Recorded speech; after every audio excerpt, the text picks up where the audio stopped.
Are you ready? What?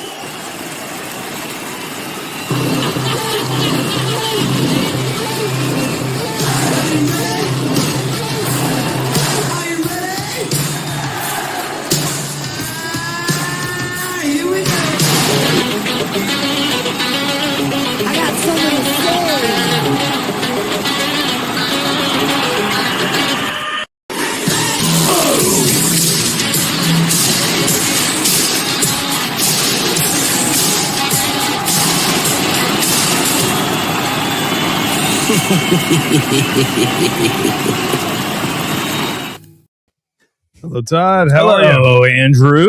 Welcome to another Tuesday with 21090. Happy Tuesday, my friend. Oof. What a week it's been, huh? It has been. Bad week for coaches. Good week for football. Especially in this division. Yeah. So Tomlin got the he stepped down. Friendly parted ways, but he got the axe today. Harbaugh got it this week. Stefanski got it.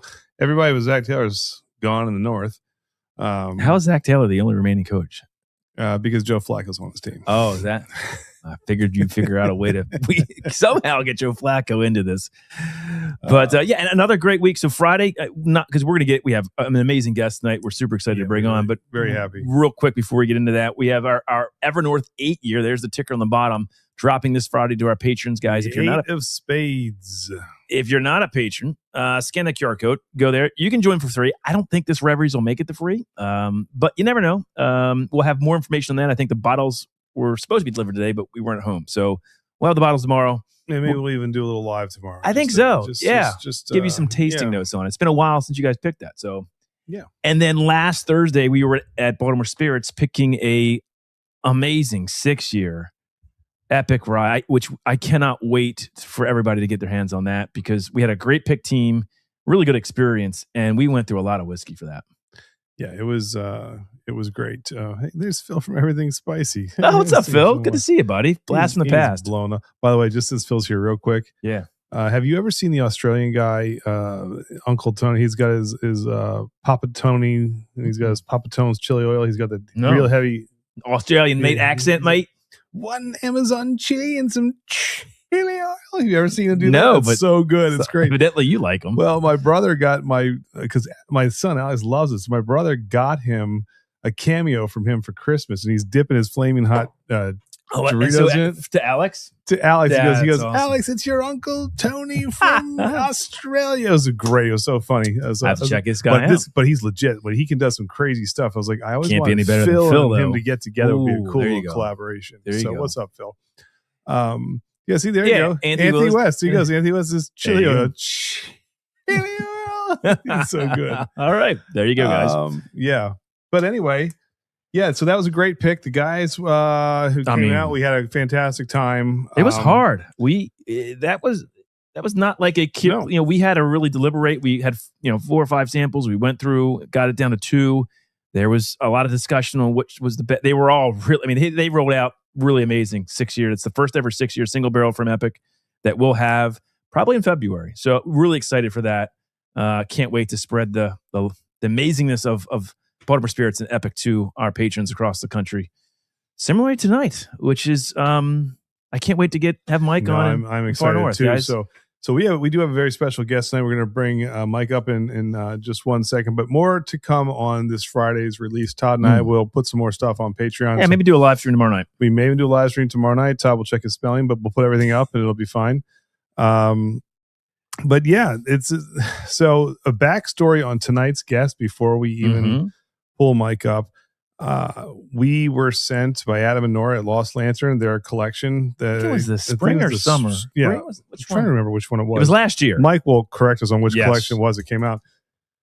But when I was going through them, this one from I said Far North. I don't know if I've ever heard of Far North before, but my goodness, this is just killer. And I fell in love with it. I said, Todd, yes, we need to find out who they are. I need you to do some digging. I need you to find out. Lo and behold, we found out who they were, where they were, and they are Far North. They're up as there, far north as you can get in America. They're kissing Canada, and but the story is great. There's always a great backstory when you get to see it. So I'm totally excited for tonight. because I think you guys will be in for a treat just as we go through some of these fantastic offerings that we have from them. So without further ado, from Far North Spirits in the great state of Minnesota, let's please welcome Mike Swanson. Hey, Mike. Oh, there it is. It's a long applause, Mike. I'm sorry. We clap a lot here in Baltimore. We clap a lot. So. How are you, Mike? Nice. I'm good. How you guys doing? We're very good. Thank you for being with us tonight. We're excited to have you on. As you can see, just maybe fanboys just a little bit. We have quite a few things sitting here. That's a fine array. It is. I can't wait to drink them all tonight, Mike. But no, we did find you through Adam and Nora. They what we love about them is they are really meticulous on what they select and who they work with, and you fit the bill for both. So for the people out there who may not be familiar with who Far North Spirits is, we want to put the camera on you, my friend, and kind of let you tell everybody a little bit about yourself. Well, we thanks for having us, guys. Absolutely. I really appreciate it. We aren't kidding about the name. I'm sitting 25 miles from the Canadian border, where I sit. We built the distillery in 20 a family farm, and I've been growing right outside the door and making whiskey since then. The idea was I wanted to just from grain that we grew on the farm, and then I started getting into varieties of rye, and I did a crop research study on rye varieties and their relation to flavors, and then now I'm looking at the effect, and my science major brain just won't stop. But what I've found down each of them is with flavor, and so it's been a lot of fun to pursue this stuff. Everything I told my chemistry professors I was never going to need to know, I now need to know, and so it's been like it's been a real fun exploration, and looking at varieties and flavor, but also place practices. I'm really trying to elevate the agricultural aspect. And along the way, I keep learning new things. Like I said, can't turn the brain off. So it's been a lot of fun to play with. Well, it's an interesting story, especially when you think about the ideal climate and terroir for grains and whiskey in particular. Mm-hmm. The Canadian border is not always what you think of. What is Halleck, Minnesota? I think the closest airport is in Manitoba.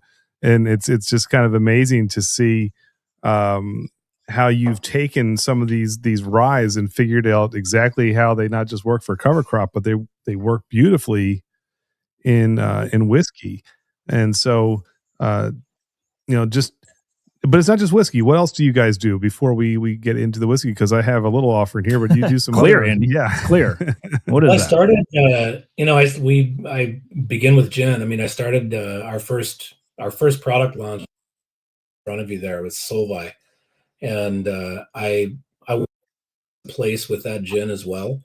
And so when I chased for that gin, I was picturing the way the prairies rain, and so I just kind of tracked, just chased aesthetic with botanicals until I felt I had it.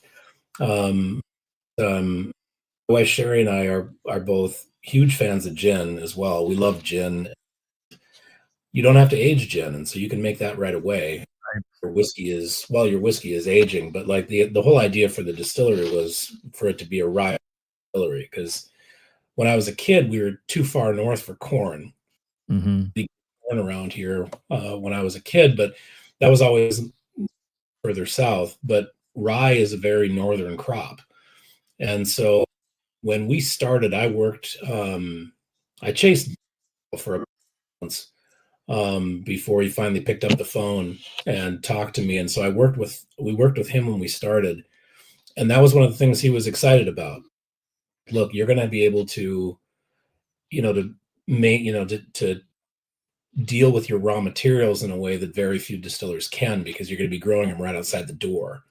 Mm-hmm. And he said, there's a reason Crown 3 hours north of you. He's like, this is a really good place to grow and age rye whiskey. And so he said, I'm really excited as to of what you're going to be able to do with varieties and farming techniques and stuff like that. And so that's what got me started. And, I selected a variety for winter hardiness. It was all agronomic. I didn't know what it was going to take me at the time. And so when I first started Hazlitt, which you've got in front of you, that was the first variety that, because it's so tough, it's winter hardy. It survives 25 on bare ground and still comes up in the spring. It's crazy stuff. Rye, just to back up a second, rye is a winter crop. And so you plant it in the fall, you plant it in September, and then it comes up, and then it goes dormant over winter, harvest it the following summer. And so it has to be very hardy up here. We have a harsh climate. You guys remember Fargo? Yeah. So the most god awful, desolate looking scenes, those are like filmed near here. Oh my god! So that's home. So that's good. We just kind of leaned into how much snow do you have on the ground right now? Yeah, right. We just kind of leaned into the climate, godforsaken climate, and we're like, okay, what's going to thrive here? Yeah. I had been a convert from Scotch to bourbon to rye whiskey.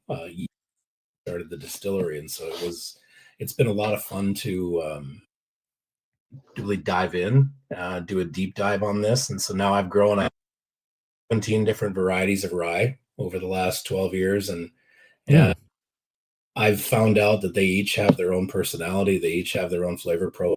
That's what I love.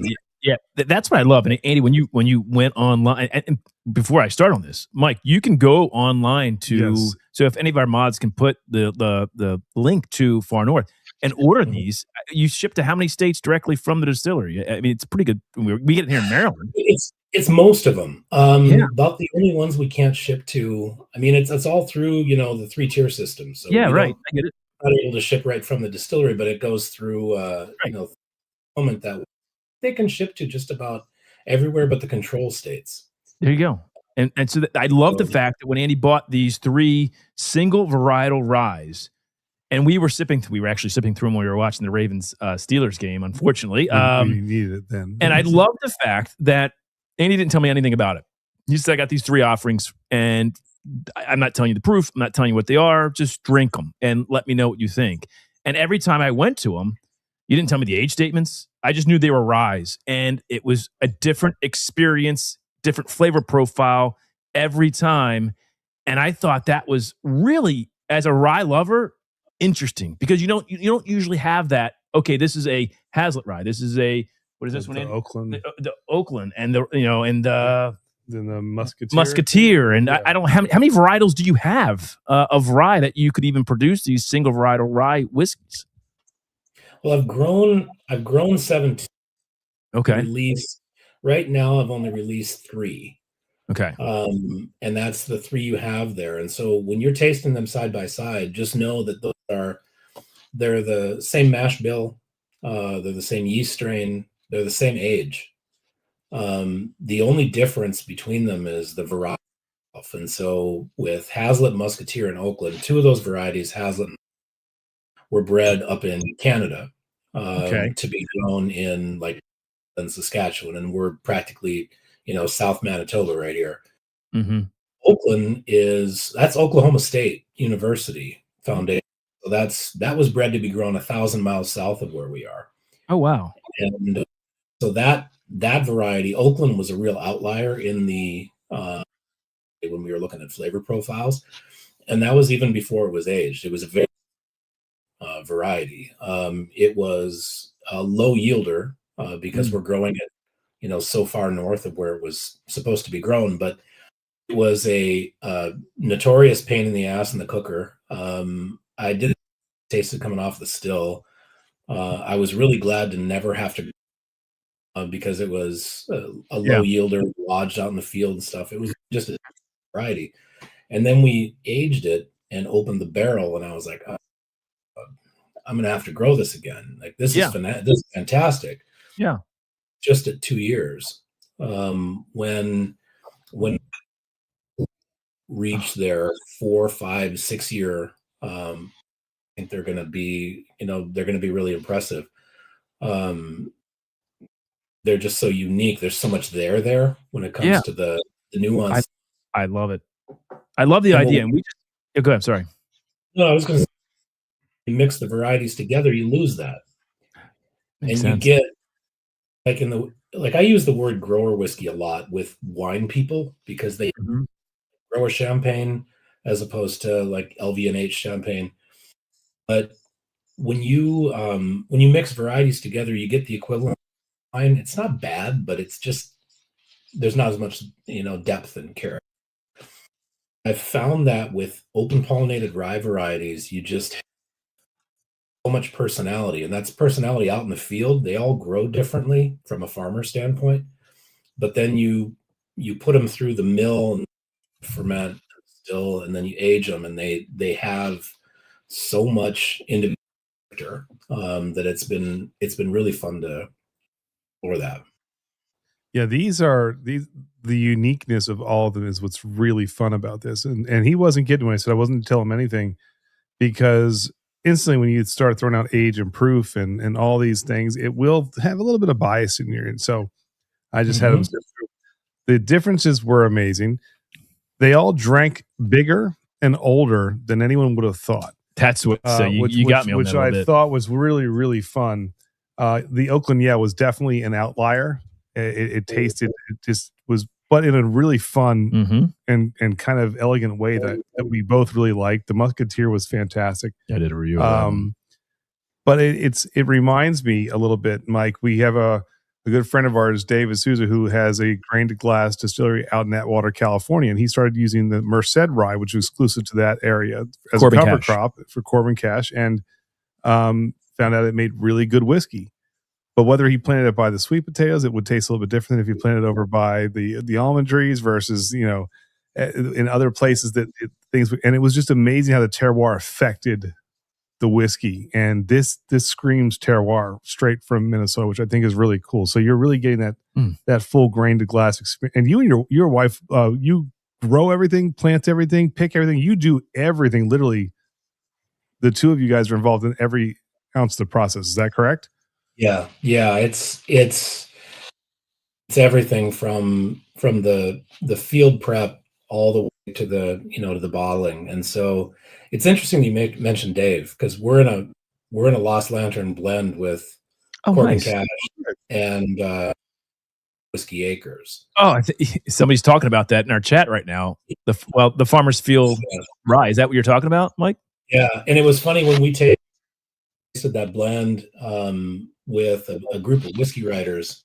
There was a whole bunch of, we had the individual whiskeys, up on the involved as well, and there was a bunch of whiskey writers that were having like a side conversation, Corbin Cash money, because they were just loving Dave's stuff. Exceptional rye. It's got a nuance to it that's almost floral and delicate. But like you said, he's a sweet potato farmer, and so there's in the whiskey world, a little bit controversial, and so we use place a lot, but it's kind of terroir, it's the French that kind of rings true, even though we do so much manipulation with the barrel, but the place matters. And Dave's planting into sweet potato ground. I'm planting rye. And canola is, if you guys are familiar with it, they make it's an oil seed. They make cooking oil out of it, right? Yep. But it's a bush, and I started planting into it because the stalk is stiff, and it holds snow over the winter. And my dad, with his 50 years of farming experience, or actually it's 60 years. He's 80. Well, if we have a blanket of snow over the rye, it'll probably stand in the spring. And so we planted in a canola stubble. Well, we found in the research was that canola is this pollen. And so you've got beekeepers every year during the summer, And so you've got honeybees, but you also have, fields of wild mustard. Thank you. It's beautiful. It's like a chartreuse yellow kind of, and there's thousands of acres of it in the area. Beekeepers with their hives in the corner of the field. And so you have the honeybees, but you also have 4 species of wild bees. You have all these moths. You have the crawling insects that nest in the soil, and it provides pollen, shade, and all this habitat for the pollinators. And I have become convinced that riot of pollinator activity in the summer before I plant contributes to flavor and contributes to the robust flavor coming through in the rye that's grown in that soil. It contributes to soil health. And I think all that is important. When you talk to a winemaker, this makes sense. And by the way, the wine for 300 years, and they'll point that out. And the whiskey guy is just starting to get this. And so it's been interesting to look at different crop rotations in the 4 distilleries that are in that blend of the farmers' fields, because whiskey acres, they specialize in corn, and they do with corn what we do with rye, different variety, and all that stuff. Dave is a sweet potato farmer. Colby's in Nevada, and so there's very different. There's different rotation, and it comes through in the flavor of the rye. Yeah. Well, we're sipping on the Musketeer. I mean, this is a really tasty rye. Tell us a little bit about this one, if you don't mind, Mike. So Musketeer, the first variety that I grew is called Hazlitt, and it's a Canadian variety. It was released in 2006, and it was bred to be winter hardy and resistant to lodging. So it's a little shorter than varieties of rye. And it's got good protein. It's not an exceptionally high yielder. It's just really tough. Here was released back in the 1980s, from the same company in Canada, from Seed Canada. And so I expect that Musketeer is an ancestor to Hazlitt, because they look really similar. Musketeer is maybe a couple inches taller. The seeds are a similar color. It's really hard to distinguish them in the field if you each other. They look really similar, but Musketeer has a very different profile, and so it has. I have a lot of people talk to me about butterscotch here. You'll notice I don't use a lot of flavor words. I don't want to, put words in people's heads. I like to hear what people have to say back to me, but Musketeer and Hazlitt are pretty closely related. They just really distinguish themselves in the ferment and, coming off the still. And Todd, I know you took some notes. Yeah, I mean, for the Musketeer, I had, like dark peaches and apricot with some baking spice and even some like cherry, like not like a sweet cherry, but like almost like a cherry cola. Type and then was graham really cracker.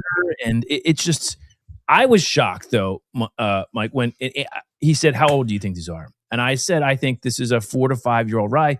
These single variants that we have, they were all 2-year ryes. Yeah. And here's the great thing that I love also about the labeling and how transparent you are. Not only do you get that, and I'm just going to give you one example of like what it shows you on.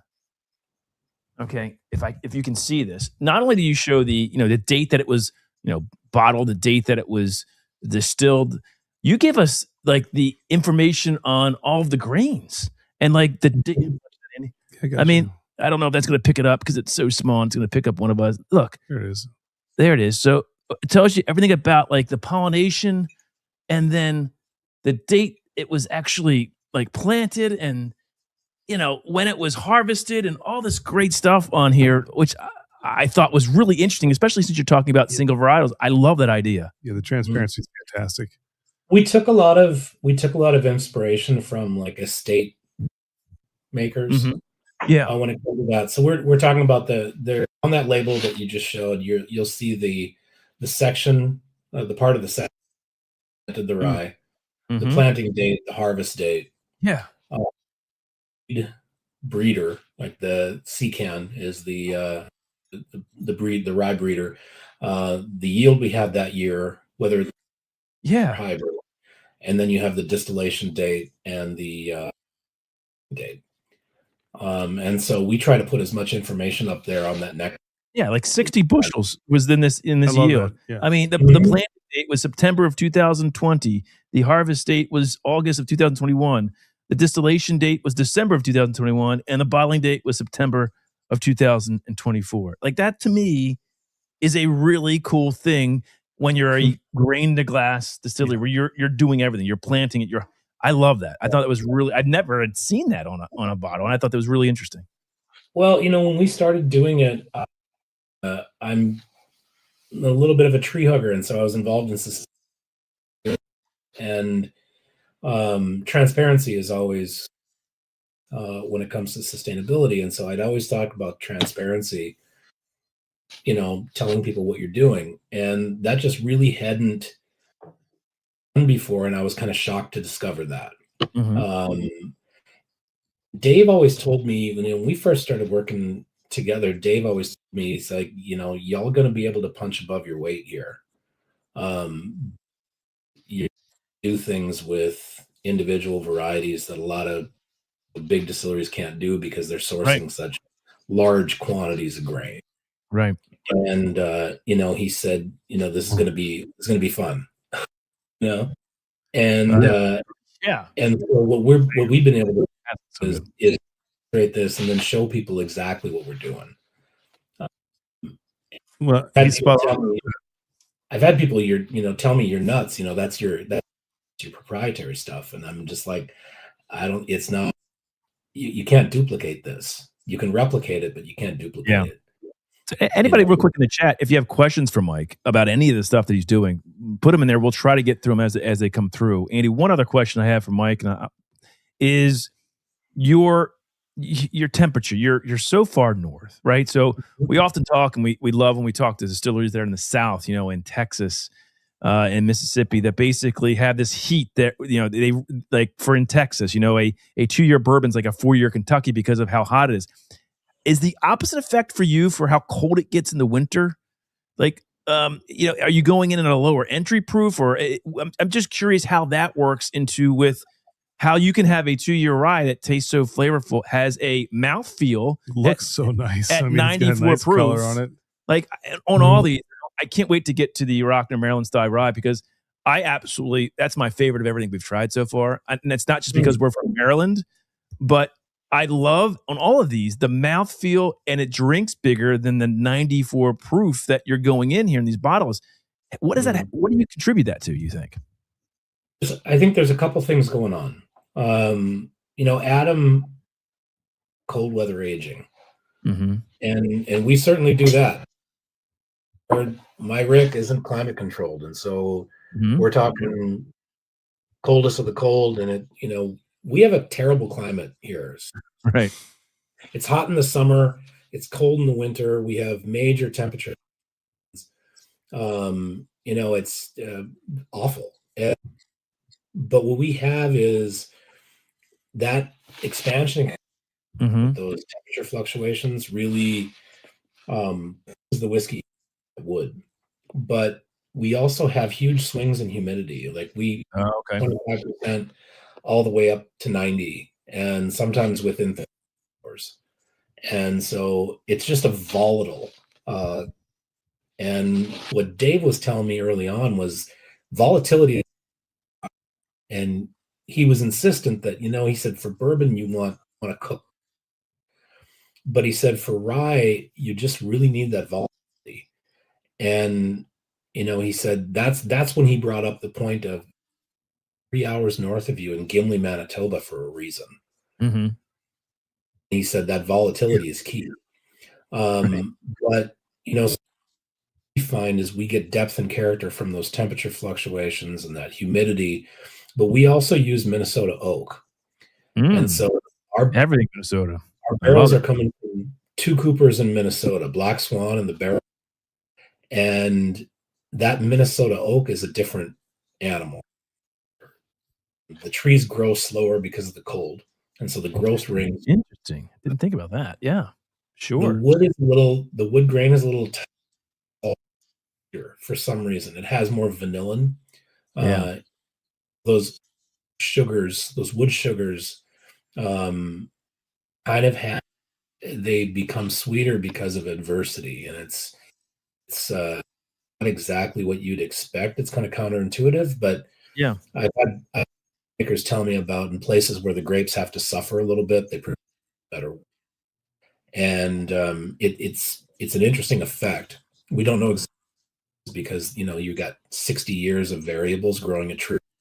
Yeah, for sure. But the Minnesota wood is known by winemakers. Like they know about Minnesota wood. It has this different character, and so factor as well.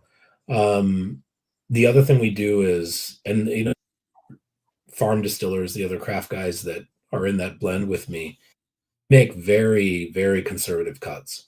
They're all sensory cuts. It's all taste and smell. We're very meticulous with our cuts, and so that whiskey that's going into the barrel is a bit cleaner. And I think that has an effect too. It's not because it's a column still; it's a pot still, and so it's all old school, Well, I love that because I mean, the more you learn, the more you realize. I mean, how just local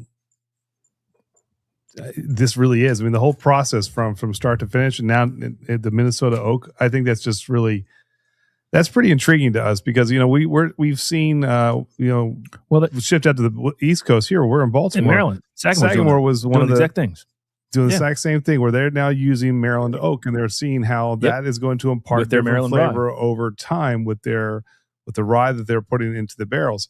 And I'm loving the craft distillery explosion because what you're seeing is we're moving away from everything has to be a bluegrass state, and everyone else is able to kind of showcase where they are, why the terroir matters, why the wood, the climate, the grain, everything makes a big difference. And you start to see some really unique offerings in an industry that really needed it, I think, because things can get stale after a while. So you need things that look, taste, and feel a little bit different than the guy next door. So this is a really cool backstory. So we're drinking the Hazlitt now. Mm-hmm. Todd, what are your thoughts on this one? Again, I love how you get certain... we just went from the Musketeer to the Hazlitt, and you immediately can taste a different profile off of that. I can't remember when we were drinking this last Sunday, which one we thought was our favorite. I know you had a clear... Which one was your favorite? Well, it was so different. I really loved. I fell in love with the Oakland, so we can try that next because I just thought that was so. Was that the one that was more citrus? That had like a little some orange zest to it and some different kind of. This one to me is more. I mean, it's. But this has some chocolate notes. Chocolate to it, notes which I think is really pretty. Some almost like a little bit of a hot chocolate with. Oh, and by the way, Mike, what's the prices on the website? If you wanted to go to buy them, what do we talk for these single varietals? What are they going for? Depending on where you are, they're gonna go in the 55 to 58 range. Okay, perfect. I think good values. That's another question for you. Actually, someone does. So Frank, he's interested in the loss from the adverse conditions, the Angels share when you have such a huge dormancy period. And you said it's humid there. It actually gets humid up in upper Minnesota then as well. Oh, painfully so. Not like come on, not like Baltimore. Okay. All right. But it does. Like you really and we have very long days. Like talking about it, right. It's getting to land about 4:30 in the morning and sunset 10. And so, you have long days in the summertime, but they can be very, very humid, especially closer. And so we got a lot of fluctuation. But share is between 5 and 10% a year. There we go. It really depends on the year. We don't have super consistent weather, and again, it's volatile year on year as well. And so so you're looking with these single varietals. You're looking at 90% rye, 5% rye malt, and that's all going to be from the same variety. Got it. There you go, Andy. Let's get into your Oakland. Andy was immediately drawn to this one. I think I actually like the, what did I say, the Hazlitt or Muscat? I don't know. They're all good. What I liked is that you can taste the differences. It's not like you're tasting the same experience, and the fact that all the differences just in the varietal of the rye, everything else is sort of consistent. Yeah, I think is a really good learning experience for the whiskey drinker, and especially if you love rye whiskey like we do, right? If you love rye whiskey, this is like geeking out. Yeah. It's really cool. I love sitting down that night and just saying, "Oh God, did you get this? And how different it is from this?" That's a really, really cool thing that I don't think a lot of people experience. Yeah, well, and I think rye's got a lot of history behind it. I mean, don't get me wrong, corn does too, like thousands of years of corn further south. But rye's and it's got a lot of history behind it. Pennsylvania did a lot of, there was a ton of rye whiskey in Pennsylvania prior to Prohibition, and it was very closely linked with the farmers who grew it. And I think that's what we're kind of rediscovering right now, is that the tighter between the distillery and the farm, the better flavor you could express. That was something that I remember thinking really early on when we started. I remember telling myself, I think one of the best things we can offer the market is regional styles of whiskey, but regional styles of spirits, because Kentucky bourbon is solid. Tennessee bourbon is solid, but it's a regional style. And so, I took some inspiration from Scotland there. And, you've got different styles of whiskey around the country of Scotland, and, radically different in many cases. Yeah. And, there's a lot of different styles of wine in France, and you realize you don't know anything about wine, right? Yeah. I don't know anything about rye whiskey either. Yeah. And I think we can explore a lot more when it to, I think rye has we find that, corn varieties do have different. Yeah. I mean, think about the red corn, the blue corn, the bloody butcher. There's so many different varietals of corn that you can also use. And you see more of those single varietals coming out in bourbon as well. So that's somewhat similar here, what you're doing, I guess, with rye, which I had never seen. There's just so much to play with. And it was, right. We had breweries making really good whiskey, but they were making it at such scale. Yeah. No way to really drill down into that, into that grain character, because it was all getting mixed together. It was a commodity, right? And now we're able to treat it as a vintage, in a way. It's been really fun to explore this. You just see such variance between these varieties. Taste that Oakland, and you get a very different animal. Yeah, it's I think that's the fun of it, and it's trial and error. See what works, see what doesn't. But there's something out there in a very subjective industry anyway. Orange cream for everybody. Yeah, this is fantastic. I do love this Oakland. We're sipping on this now. This has a very different flavor profile. If you're looking for something that is the stepchild of the group here, and not in a bad way, I think it's the Oakland is the one. I do love this flavor profile. I think it's a lot of fun. That orange zest and kind of like an orange, almost like a little bit of a graham cracker crust that's going on there. It's like an orange creamsicle to me. Yeah, it's really I love, again, on all these, the mouthfeel, the viscosity at 94 proof. Now, let me ask you this. The question is, these are all 90 proof. Do you have offerings that are barrel proof? And if so, how different are the flavors at that proof? We've done proof only as single barrels that we've made, custom for shop, or there's some guys in the bars that we've at the Maduro room and the Robin room, and done some releases for. Was Lost Lanterns barrel proof their pick that they did of yours? Then they put it out. That was at proof. Because Adam and Nora picked up a barrel of our Maryland style. Our Maryland mash bill, and released it. But the Farmer's Fields, I don't remember off the top of my head what that proof was, honestly. And that makes complete Maryland at barrel proof, which for us typically our 115 or 116. Got it. This is a great proof. It's great proof, yeah. Which drinks really nice. I mean, we release our flagship whiskeys at 94, and we don't chill filter, so we don't release anything under 94 proof. But yeah, I do love that too. That barrel proof, there's some nuance to it at barrel proof that if you have a little more experienced palate, you get past that. Yeah, higher proof, you can pick up on that nuance a little bit. But I think they drink really nice at 94. Honestly. They do. I mean, they really do, and that's the thing is, when I said I wonder how these differ at barrel proof in terms of their flavor profiles, all you're saying is what is the difference? If I drank the Oakland at 115, what am I getting different than I would at 94?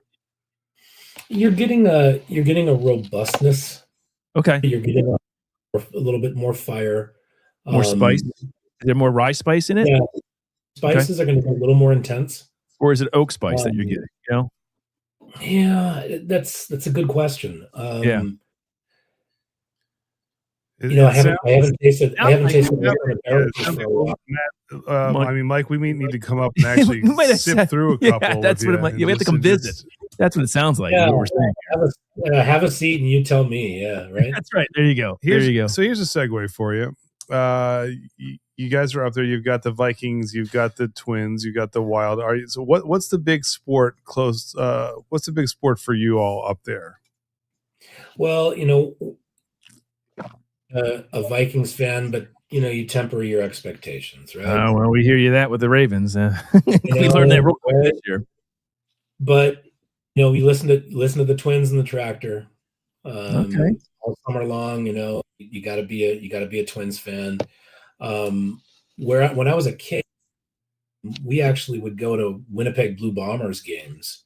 We had a CFL team here in Baltimore for a while. Okay, very cool. We're the only American team to win a Grey Cup is in Baltimore, the Baltimore Stallions. I was there. I had season tickets.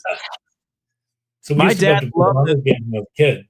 Yeah, he loved the rules of the CFL. It was very open, and you have people going forward at snap and at 20-yard end zones and no fair check catches. It was crazy. Well, it's funny the location. So I've been to, believe it or not, I've been to Grand Forks.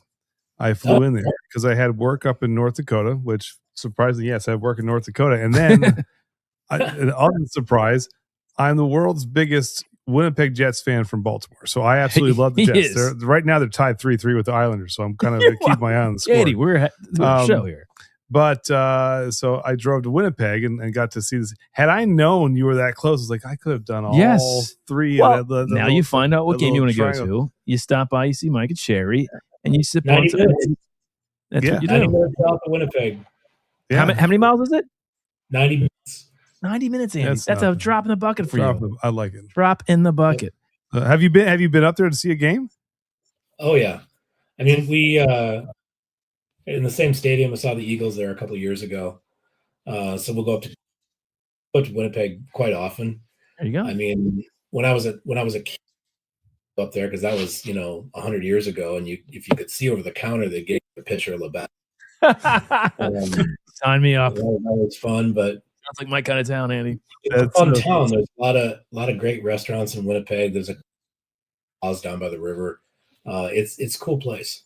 It is great. I only got to be there for a night, but I did as much walking and exploring as I possibly could. But when I was a kid, when you're from Baltimore, you're trained not to like anything from DC. DC could care less about us, but we're not supposed to like anything from DC for Baltimore. Well, we didn't have a hockey team, so I remember watching Saturday. Saturday they always had the best matchups for NBA and NHL. You could see the national coverage, and I saw Teemu Selanne play for the Jets in his rookie season.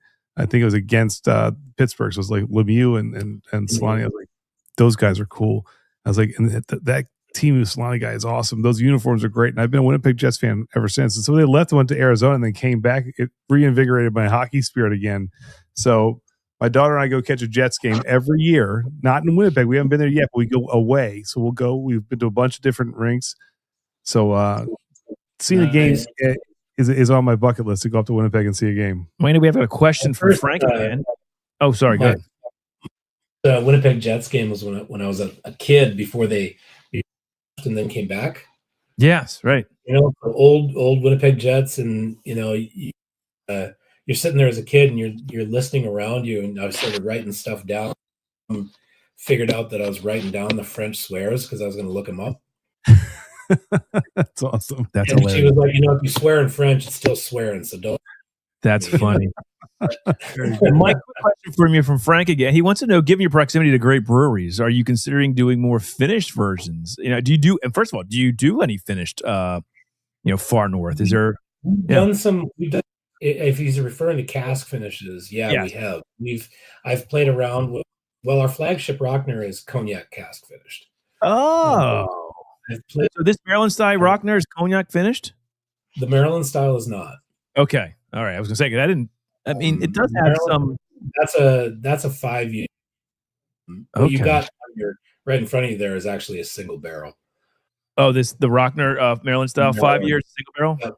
Yeah, that's actually a single barrel. All right. I've played with cognac. I've played with Sauterne. Oh, nice. Yes. And I've finished some bourbon and Madeira. Okay, nice. So not a stout finish, but let's talk about this Rockner Maryland style single varietal. We of course are in Maryland, so we love seeing that. But tell us a little bit about. Oh, focus on that, not me, please. So that's 65% habit. There you go. It's 25% Minnesota 13 corn. That's our heirloom. Right there. All right, there it is. Yeah, almost. You're doing great. There we go. It was there for a second. That heirloom corn, Minnesota 13. That's an old U of M corn variety from the 1880s. Yep. And then we're using my maltster is just an hour south of me. Mm-hmm. It's vertical malt in Crookston, Minnesota, and so and it's like one barrel. So everything in that bottle actually came from less than 180 miles from the distillery. So I love the mash bill on this. I mean, I guess is the mash bill at the Maryland style rye, right? The high corn rye. Is that what we're trying to do here? Yeah, where I got that mash bill was actually from Dave. Okay. Yep. He involved in the Mount Vernon project with Washington's distillery. Yep. I said, that was Washington's mash bill. So. I get like coffee cake on the nose, and then when I drink this, it's just like a apple strudel, baking spice, buttercream, mocha coffee at some point. I get like tons of different layers. It's super viscous for 94 proof. I love everything about this. It's super sweet and buttery, and it's so good. I love everything about this. How different? I mean, I can't remember. Maybe this was very similar to what Adam and Nora picked from Lost Leonard, because you said that was a Maryland style as well, and why we liked it so much. We only had small samples of it, and it sold out before we could buy a bottle. So, I just love this. I think it was $55 on your website. Am I wrong in that? Is that around the right price? Or Well, that sounds about right. Yeah, I mean, and it's a 5 year. It's 5 years. I love it. It's a beautiful port. I would encourage you all to jump on and. Good God, that's good. Yeah, really, really good. What do you get from it? You might get some other things. What do you get? Well, yeah, the sweetness there, especially after going through all these ryes, like it's a nice counterbalance. The Oakland has a little bit of still a rye though. I mean, it's still a rye. It still is a rye. It's got that malted barley and heirloom. But whereas this had that citrus sweetness in the Oakland, which kind of came through. This leans much more into those kind of decadent sweet notes, which I really like my buttercream which come through. Like that. Apple strudel, mocha coffee. You gotta keep going, aren't you? I love it. I love everything. There's some real discernible bourbon notes in there. What's that? There's some real discernible bourbon notes in that Maryland. Yeah, and there you go. Once you get him started, he doesn't stop going on the notes. So we gotta, so he'll give me 85 descriptions and say, "What do you get?" I was like, probably one of those 85 that you just threw out there. I can't go wrong. But yeah, no, I mean, I think I also like it showcases the versatility of what you've got in the portfolio, which I think is really nice. The ryes all have a very distinct feel to them. especially those single varietals, even with some of the outliers, but there's still really beautiful offerings. And then you get the Maryland style here, completely different experience. Oh, look at Jake. Jake says, I consider myself somewhat of a aficionado of Maryland style rye, and I've used this in tastings before. That's awesome. Very great. That's cool. Yeah. And you can buy this on your website right now, which is, I think, right. This is available right now, and I highly recommend it. It's really fantastic. I will tell you, I don't have a lot of it. So, oh no. Well, it's hey, rare. Maybe you'll have none by the end of the night, guys. Get in there and go. Well, ahead. that doesn't bode well if we visit. So, well, that's okay. I'm sure there's some more good stuff there to sift through. And will you be making more of it, Mike, or is it something where once it's gone, it's gone? It's not coming back at Far North. When we got into the single varietals, we retired that mash. All right, there it is, guys. Oh, so wow. Shame. What's next to it on your yes. on your right? One of my favorite kids right now. That's Hazlitt, but it's 4 years old and a 53-gallon Black Swan. Well, let's get into that next then. So that's a Black Swan barrel. So that's Minnesota, north of Alexandria, and then that's going to be medium toast char 3. Oh. Very, very nice. I tried this last night. And by the way, with the Maryland style rye, just 4 little letters FOMO. If you want one, you better go ahead and grab it. This thing is. I didn't realize that. Ugh. Oh well. So I guess if we did come visit Andy, that Maryland style rye is probably going to be off the table to try. That depends on if Mike wants to just accidentally hide one under the counter somewhere for when we get there. I mean, that's totally up to you. The under the desk bottles. Yeah. Yeah, which I'd be totally willing to let you do for us. Just a thought. But no, it's really good. Okay, so the 4 years now, the Hazlitt Bottle and Bond. How's it compared to the? Let's so Bottle and Bond. Finish that. A little bit higher proof. Yep. This is now 95% Hazlitt, 5% Hazlitt malt.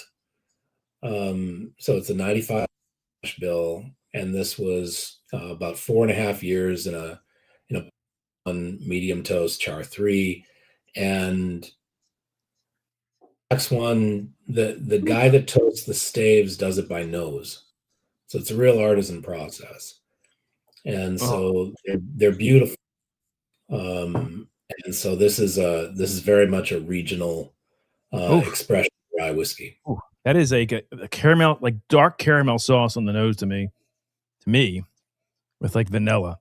Like that's a what do you get on the nose? I want to let you, once you get started, I try not to talk to you. All right, I want to let you go ahead through your whole experience. All right, I drank this last night. Did some tasting notes, but I get that dark caramel. So let me ask you, Mike, this is a question for you.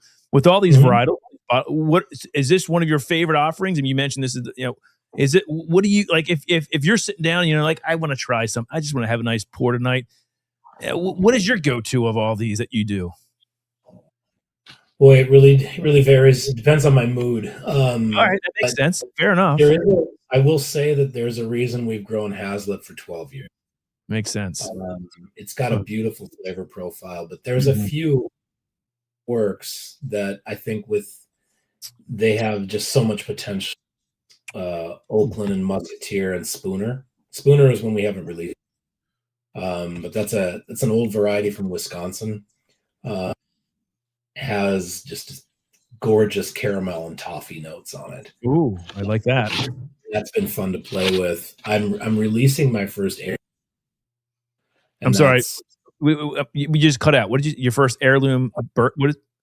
I'm releasing my first heirloom rye variety next month. Okay. Oh, nice. Nice. That's an old Pennsylvania variety called Rosen. Okay. A Keystone Rosen or Pennsylvania Rosen. It originated in Michigan, kind of made famous before Prohibition in Pennsylvania, and I had the barrel for a couple of years, and we're releasing that in February. And that'll be interesting to check out too. Well, I'm looking forward to that.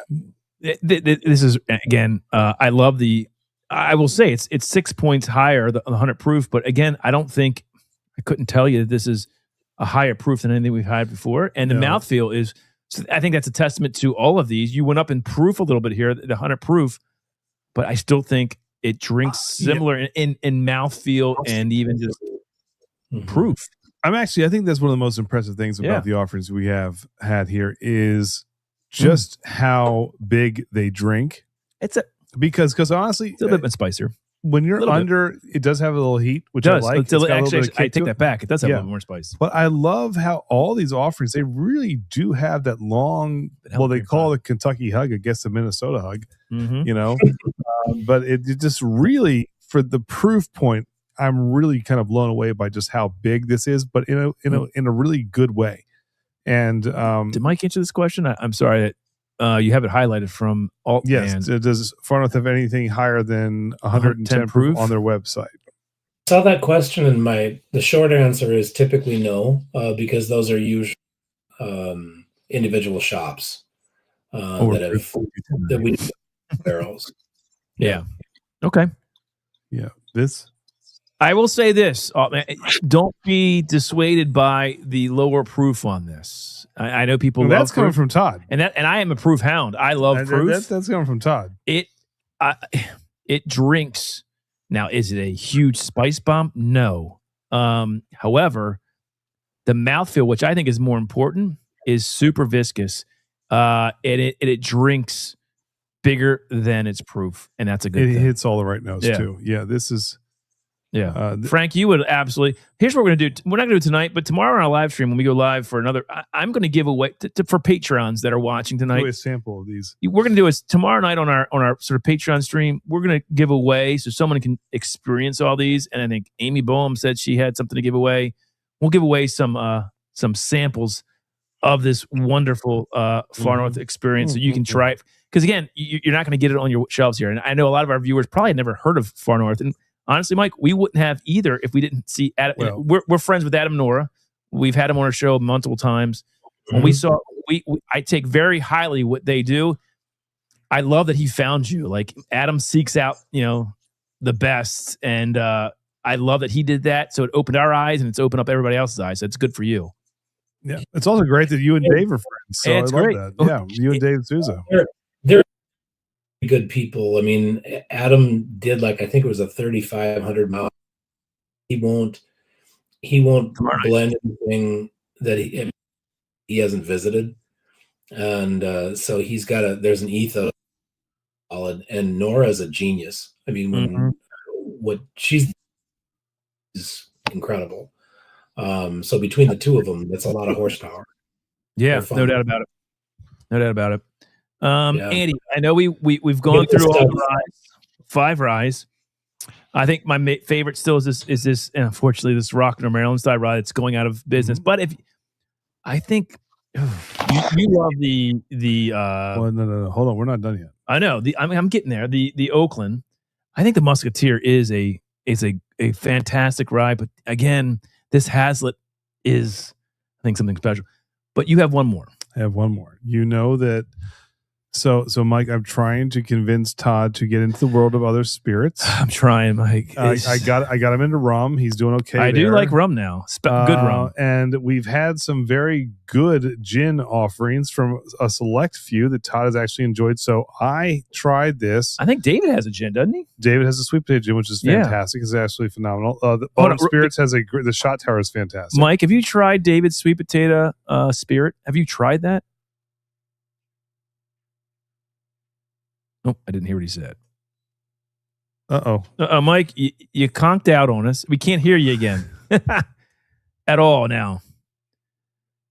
Maybe go out and come back in like you did before. That might do it. And we'll pull you right back in. I'm wondering if he's tried that, because if I don't know if well, let me tell you something. When Mike comes back up, this gin. Oh, you tried it, I guess, right? Just a little neck pour. Just a little neck pour. Just to wet my whistle. And I'm telling you, it's you do like gin. I love gin. I love the botanical kind of floral kind of soft notes that you can pull from gins. You're good. Can hear you now.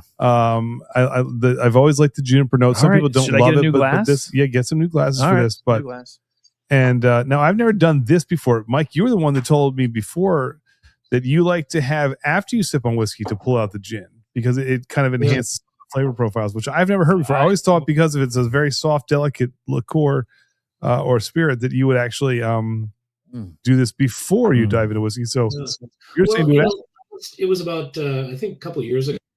I was realizing that if you have a test with clear spirits when you're tasting through a lineup, and what I found is that alcohols tend to linger quite a bit more, and so if you're tasting gins before you're tasting someone's whiskeys, you tend to, you've got into your whiskey profiles.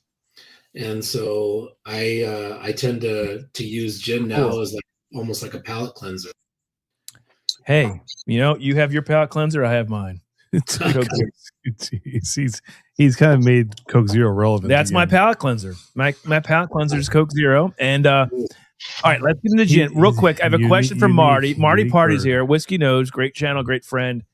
And I love this question. We often ask it to our guests. Mike, so if you're at a bar and you don't see Far North, of course, and you want a nice whiskey, you mentioned you were a Scotch fan, then bourbon, then rye. What are you reaching for? So outside of Far North, the question is, what type of brands do you really like? What do you gravitate to? It's usually it depends on who they have. I'll take a look at what they've got behind the bar, and if I'm having Scotch, I'm usually going with Speyside, either or a Glenfarclas. Is that peated? It's not. Okay. It's not. I'm not a peat guy. Good. Me neither. Good. Perfect. We can drink that together then. I can't style with not a lot of peat. But if I see one of the other farm distillers, I'm gonna go. Wow. Well, what other farms? You mentioned Corbin Cash. What other? I mean, there's Frey Ranch. I don't know if you've had much of them. Whiskey Acres out of DeKalb. Yep. Okay. Nice. I like, obviously Saga. Nice. Sure. Yep. Wiggle out of Pittsburgh. They're not a farm distiller, but they make good stuff. Yeah, there you go. It really where I am. And what I'm seeing in front of me. Like, for example, like back in October, sitting at the Wren, they've got just a fantastic selection behind that bar. And so I'm not even remembering what I had. I was so tied up in the food. You guys know that the food's amazing. I was hanging out there, and I forget even what I pulled. But that was just I was so amazing. Like what they had behind that bar. It was really fun. Nice. Here's a question from Frank Miller again. Any unique projects on the horizon or unique mash bills that are coming up? Yeah, that's a great question. Yeah, 2026 is just here. What are you working on? Anything new for the year for Far North? So this year, I've got my air coming out late February, early March. I've got a Bottle and Bond Musketeer coming out in the spring. I've got some 5-year bourbon coming out in May of our Bow bourbon. Long-term project, I've got my first ancient grain seed bank on. It's an old scale midsummer, or in Norway they call it Svedjedug. It's somewhere between 300 and 1,000-year-old variety of rye. Wow! And so I'm building a bank for this stuff. I got 2 pounds of seed from a professor in Maine a few years ago, and so I'm figuring out how to grow this stuff and build a seed bank up and distill it. So when I say the rabbit hole goes deep, I really mean it does. And I'm sipping, real quick, I'm sipping on this gin, Andy. Go ahead, Todd. It's very fruit forward to me at this point. I don't know why. What are you getting? Well, I think I don't know if it's. I'm getting. I think it is. I don't. It's not as. What's the? It's not a juniper bomb. It's not a juniper bomb at all to me. No, which is good for me because I don't like juniper. Well, you there's juniper here. You can tell, but I think this is a very. It's not kind of in your face. I think. Do you think doing this first helped with that? Like us drinking this with these ryes and then going to this helped that experience? I can see where you're saying this. This is almost like a Sprite to me now. Well, I mean, you know what I mean? It's meant to have a little bit of that kind of effervescence. In a way, yes, I think so. I mean, tell me if I'm wrong, but this you've have more botanicals and kind of unique offerings that you put into this that makes it stand apart from your traditional juniper forward gin, correct? Yeah. What I did with this one is I really backed off on the juniper. Yeah. And I'm using fresh red grapefruit peel, fresh thyme, lavender. I'm using some floral roots in there. So it's a very different style of gin. Really versatile in cocktails, but it's a very different. Give me this in a gin and tonic. But you know what? There's not a ton of gins out there that you can have, and you can say, "I just want to drink this neat." This is you just house fantastic. Neat. You love that. Really, really good. You love gin. Well, you're becoming a gin fan. I am becoming a gin fan. You are, but not all gins are. There's a lot of nuances to gins too. That is true. They're not all created equal, and this is one of the better gins I've had in a really long time. This is fantastic. Actually, I'll have to let you try some of David's sweet potato gin. I'll send you a little care package. Yeah, you can try some and of the stuff. Our sweet potato spirit. And then the sweet potato whiskey. Well, you can't call it whiskey with sweet potato spirit, but we did with him. We'll send that, which is really good. But yeah, I got to try that. Good news: the Jets scored 2 more. It's now 5-3 at the end of the second, with 1 more in the third. They're trying to climb out of the basement because they've had a rough little spell there, from President's Cup winners to basement dwellers. They're trying to get out of it, but yeah. So, Mike, also real quick, if you're ever in the far north area of Minnesota and near Fargo, and you want to head over to do you guys have a nice tasting? I mean, can people come and meet you and Jerry and try your expressions? Yeah, absolutely. Our cocktail room is open on Saturdays. There you go. And we're usually there. I mean, we're a very small operation, so it's very, very hands-on. So yeah, come see us. No, we and then hopefully 21090 can come up and maybe sip through some barrels. I think I would love to bring some of this single varietal rye to our patrons as well in a single barrel offering, because I think it's what you're doing up there is exactly what we look for in terms of uniqueness and quality and good people and just doing it the right way, similar to Dave Souza. It's a really, really cool thing that you're doing, and keep doing it, and well done on you. Thank you. No. All right, so last question for you. This is an important one. I love to do this to people. Mikey's going to put you on the spot. It's not about whiskey either. Two questions. Well, there's a 2-part question. First, if you had to pick one rock band that you wanted to take with you on a deserted desert island to listen to, who would that be? And is there an album from them that you would want spinning on rotation? Oh, that's a tough one.